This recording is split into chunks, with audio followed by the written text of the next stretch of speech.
បុផាស្រស់ល្អត្រចង់នាំឲ្យកន្លងចង់ព្រេបនំអបើឃើញផ្ការីកម្ដងទុកសោកសៅមករលាយរលត់ពីអរាកាអើយគួ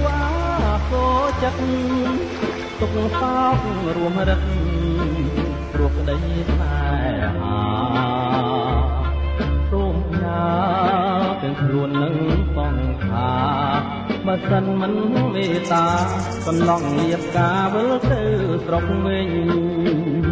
ស្រណរដូវផ្ការីក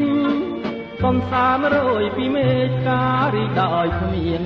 ទោមន័យ